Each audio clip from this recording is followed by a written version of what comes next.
Gràcies, senyor diputat. S'han formulat algunes qüestions que, si les vol respondre, doncs ara és el seu moment. Molt bé, moltes gràcies. Aviam, només per fer un aclariment respecte de la concisió. Jo m'havien explicat que havia de venir a donar comptes del vot particular. O sigui que, en tot cas, he col·laborat a la celeritat dels seus treballs, però, diguéssim, de manera involuntària.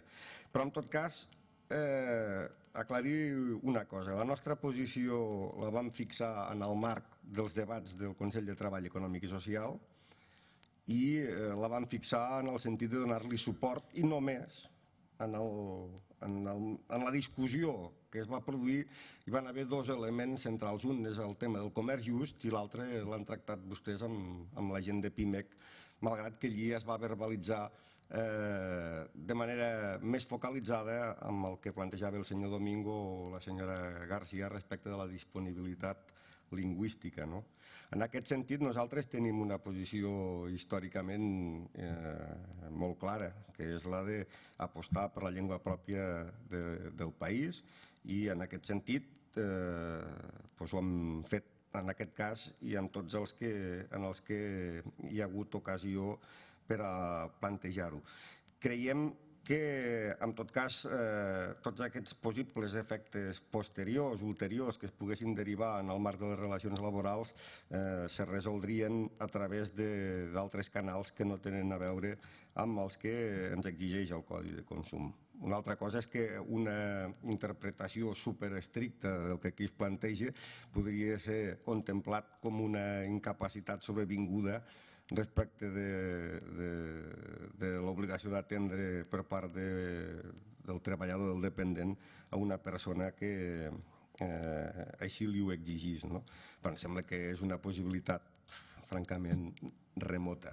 És la nostra opinió. La veritat és que el que a nosaltres més ens ha xocat, i potser ara queda mal dir-ho perquè no hi són, va ser com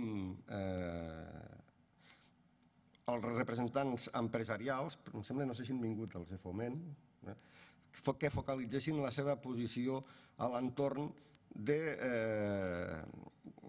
la defensa teòrica de la llengua pròpia del país fins que aquesta defensa teòrica els hi comença a costar algun diner. En aquest sentit, no, ho dic tal qual nosaltres ho vam interpretar, en aquest sentit el fet que acabés apareixent també un vot particular per part dels representants de la patronal va estar forçat una mica per la impossibilitat de transaccionar aquest punt que és sota el principi amb el que treballem en el Consell de Treball Econòmic i Social.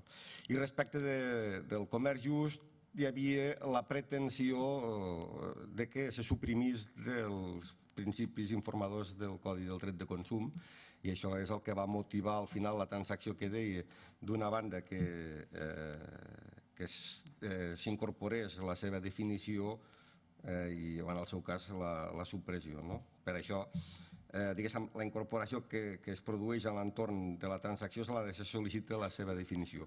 Però nosaltres, des del punt de vista particular, creiem que aquest és un concepte que està prou definit, que és prou conegut i que des del punt de vista qualitatiu és important que estigui recollit aquí en el Codi. Grosso modo, em sembla que és el que em demanaven. Molt bé, gràcies, senyor Sallent.